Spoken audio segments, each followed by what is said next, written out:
In case you haven't noticed, spring is just about to spring. This coming week, isn't it? And I'm glad that it's doing this, because spring is a wonderful, wonderful time of the year. And from a spiritual standpoint, it can symbolize to each one of us the eternal good that God has given us and keeps on giving us. I looked in the dictionary and found the definition for spring as, quote, a source of supply, an ultimate source, especially of action or motion. It also means to come into being. Being. Isn't it a wonderful definition? Anyway, of course, spring is that period of the year from March equinox to the June solstice. But however you define spring, spring's a fun word. You ever taste spring on your tongue as you say it? You know, just kind of nice. It has a kind of an upward motion to it, doesn't it? And doesn't it just make you feel good to say spring? Say spring! Spring! Spring! Spring! Spring! Does it feel good? I think that does. It makes you want to get out and do things. And I guess that's what spring to me is all about, is getting out and doing things. It's time to leave the old barren way of doing things and coming into a newness of life, the bloom of life. Naturally, it is spring in the heart of true students all the time, no matter what. But we do need to remind ourselves every once in a while to prepare ourselves for a new round of growth and joy. You know, it's through this season of spring that God speaks to everyone of true good. And it speaks into your heart the ideas, the eternal ideas of substance, purpose, rejuvenation, inspiration, nurture, and grace. Now, if you thought along with me, you know that the first letter of each one of those words spells spring. Substance, purpose, rejuvenation, inspiration, nurture, and grace. Spring. Anyway, it makes them easier to remember. So I'm going to just give you a review. The first letter is, of course, the S, and that's substance. And substance is kind of a strange word. It's freely used to describe stuff you can feel, but it's also defined as that which you cannot feel with your senses. And that's the metaphysical approach. To us, substance is everything that there is. It's that unformed part of the universe out of which everything that is formed is created. And in that sense, substance is our ever-present supply. And it's unlimited. And who can doubt substance when from the barren ground rises a beautiful flower, and you're beginning to see more and more of them every day, right? They're beautiful, coming up. And what's more miraculous than such a thing of beauty that comes out of a teeny tiny little thing called a seed? Becomes a bloom, beautiful blooms. Now, what is more miraculous than that is that it does come out of a seed. But substance is more than just seeds of flowers. Substance is the very seed of the entire universe. Substance, the word itself means that which stands under. Substance is that which stands under everything there is in the universe. When the germinating power of our desire is set upon this seed substance, then anything, and I repeat it, anything can be created, formed, or grown. There is no limit because substance is the law of God. And like God, substance is omnipresent. So spring prepares us to use limitless supply drawn from the very bosom of God through the mind and hearts of people. You know, we human beings are the means, that is the vehicle, out of which substance is drawn so as to be formed into every good thing in this universe. Now, spring also prepares us to use our intellect to bring about those good things through purpose, which is the second letter of spring. Purpose in the universe is most apparent right now. I can't think of a more beautiful time to contemplate our purpose for being here in the flesh at this moment. Oh, I know. There are those that say that the whole universe is just some kind of big old accident. It just happened. And that maybe there is a God, or maybe there's not, and there may be a knowing directive power, or there may not be, or there may be a purpose for man's existence, or maybe not be. That's the way a lot of folks believe in the world. But I ask you, who can doubt our purpose or the purpose of the universe when we just understand that this whole thing couldn't possibly have been just some sort of accident? Flowers are brought into bloom. And there's no way that an accident could have called the incubation and the birth that takes place every time and under conditions that are most propitious and favorable for survival for the longest period of time. Think about that. There is a directive, intelligent force. And we, I trust you, believe that there is simply one great mind, which is the intellect of the universe, and it orchestrates the seasons and the activities of the universe. And you and I are the sharers of this. We are co-sharers in this one mind, for each one of us is made in the image and in the likeness of God. With the mind of God with us, and with the law of substance to draw upon, we work with that one mind to build a universe of manifest peace, joy, love, and harmony. Thus, spring prepares us to better exercise our executive thinking ability so that we might manifest a perfect pattern of the Christ person. But what in this mind should we think? I don't know of any better place to look than in the teachings of Jesus. You see, Jesus admonished us to think of ourselves as sons and daughters of God, actually as being one with God. He told us to think of the kingdom of God as being within each one of us and is the source of all good. He told us to think of life as being eternal, indestructible, a gift given to us freely from a living, loving God. Jesus said, you should think of yourself as the light of the world.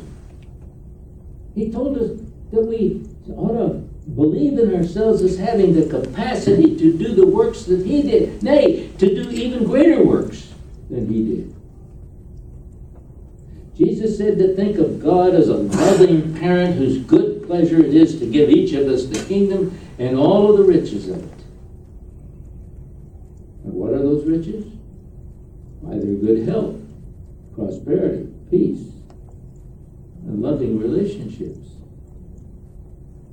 You see, the purpose that directs the stars in their course and at the same time tends to give the birth of a sparrow in a small nest somewhere, that's all our purpose. Dynamically, spring prepares us to know our purpose. And our purpose is growth Later on will come the harvest. Growth is an act of rejuvenation, the R of spring. So everything works in cycles. And joyously springs drums out a song of rejuvenation. That steady beat defines the truth that from the seed comes the plant and then the fruit. It teaches us that we reap what we sow. When we plant the seed of corn, corn springs forth after its own kind. We learn that each one of us is substance, and thus we are the seed of our very own self. We know deep in our hearts that we are the very seed of God, and that this seed bears after its own kind. Now, folks, that's pretty mind-blowing. Just reason with me for a minute. We are the seed of God. That seed is sown in perfection. It must be raised in perfection. We, as the very children of God, the seed of God, are indeed raised in perfection.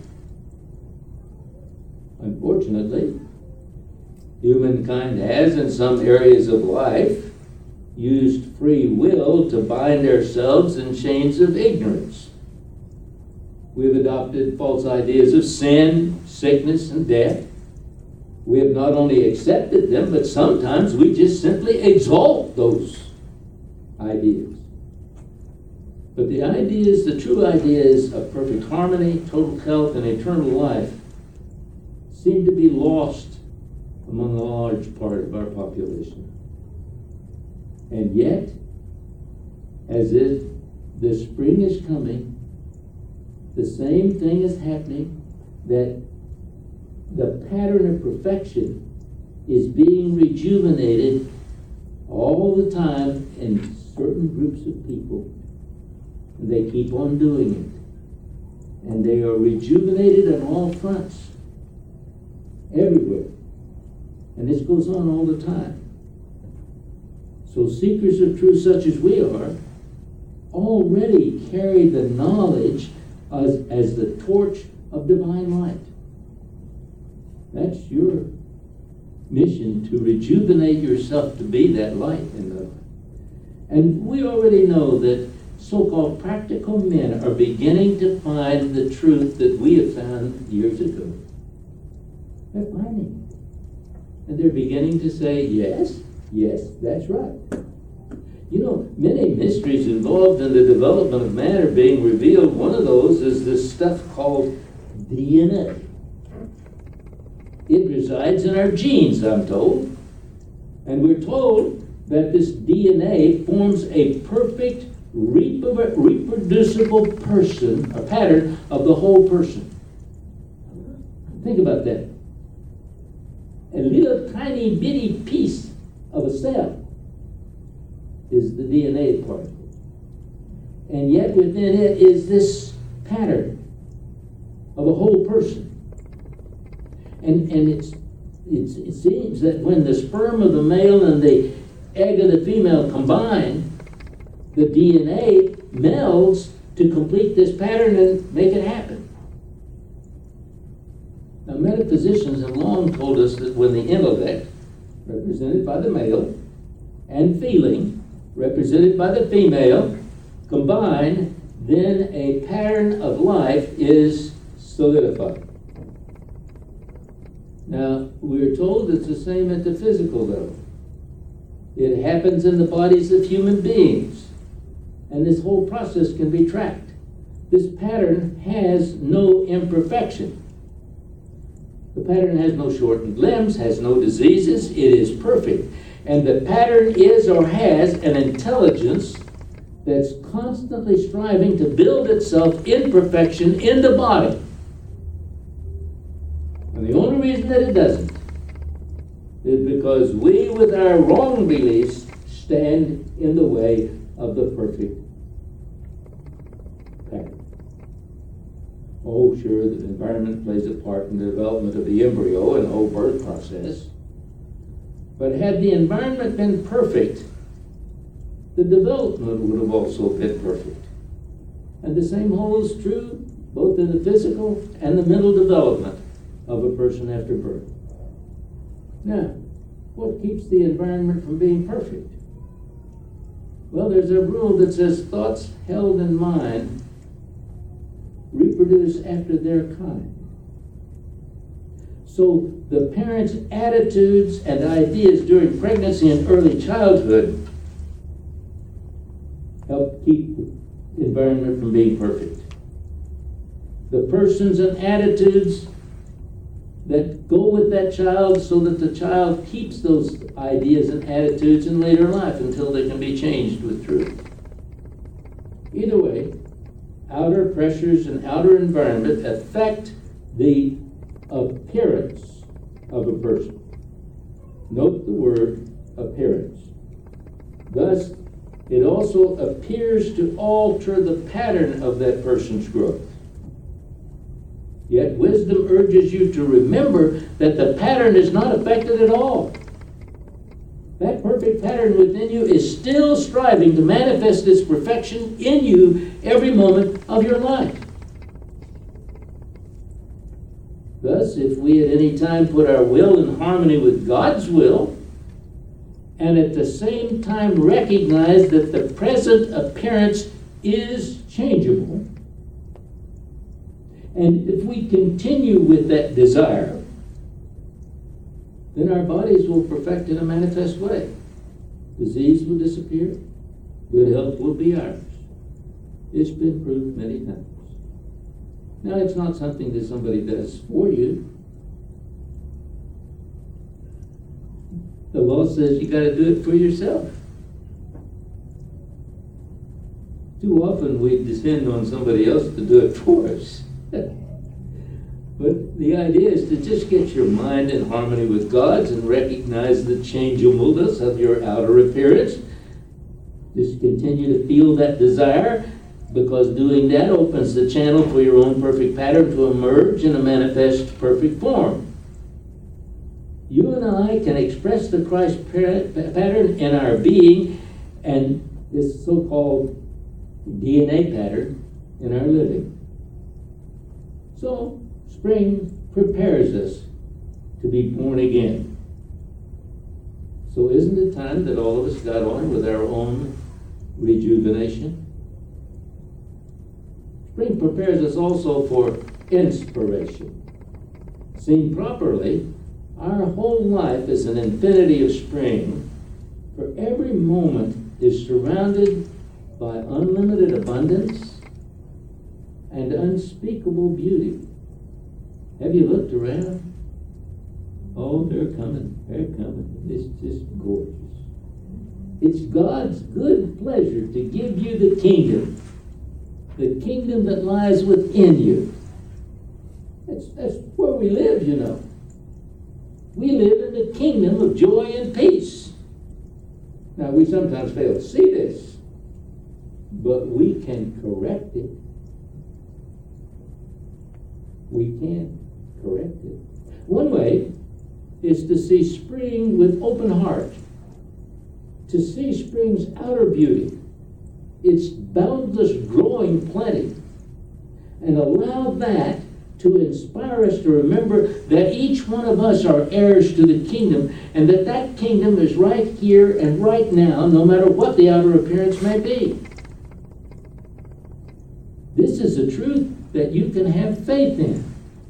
Faith that God is wise, just, loving, infinitely good, and a willing provider.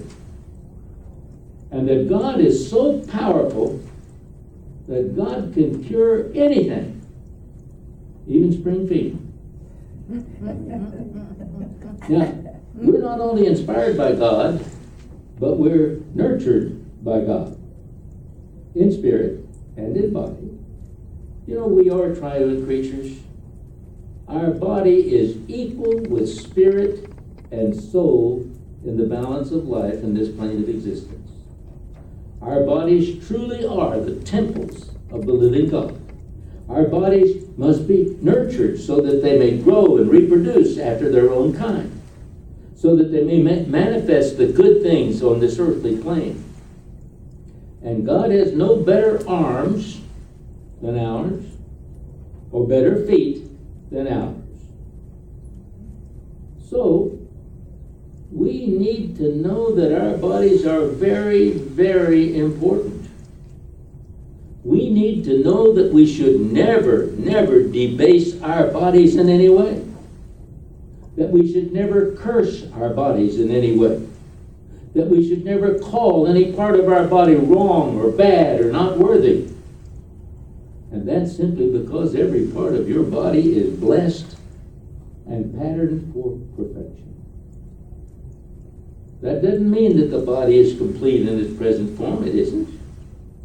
Thomas Troward in his Dory Lectures said, we must remember that man, as we know him now, has by no means reached the ultimate of his evolution. We are only yet in the making, but we have reached the point where we can facilitate the evolutionary process by conscious cooperation with the creative spirit. Our share in the work commences with the recognition of the divine ideal of man, and thus finding the pattern by which we are to be guided. Unquote. Now, it's a lot of words without any proof. So you want proof? Well, do you know that man has evolved a great deal, even from Jesus' day? Men today, men and women, are on the average several inches taller, and the brow is considerably further back today than it was then. Mankind is evolving. Our bodies are changing. We're not yet what we shall be. We have never yet, except in one case, been able to evolve that perfect body in that perfect pattern during a human lifetime. Thus, we can say that we can look forward to the development of that perfect pattern in ourselves through the opening of ourselves to the complete nurturing of God in spirit, soul, and body.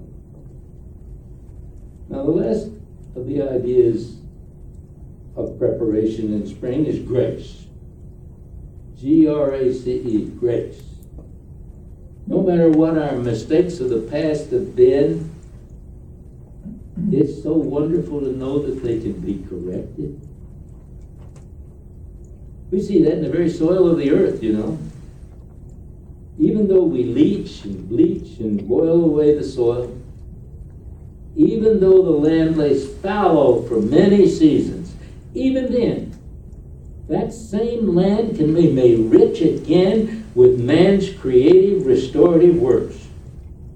We can balance the fertilizing qualities. We can prepare the land for planting. We can add moisture in the seed. And then in the springtime, life comes back fresher and more abundant, perhaps, than ever before. Now that's an application of the law of grace. In our lives, no matter what our mistakes have been, no matter how fallow our minds have lain, no matter how leached of love our hearts have been, no matter how long our eyes have been blinded to the potential of life, no matter how closed our arms have been stubbornly in front of us, refusing to do the carrying act, no matter. None of that matters. All you have to do is to allow the field of your mind to be refertilized by the power of God. To allow the plow of prayer to break up the hard ground of ignorance, obstinance, and fear. To allow the seed ideas of faith, hope, and charity to be replanted. And to allow ourselves to be gently bathed in the light of God's love.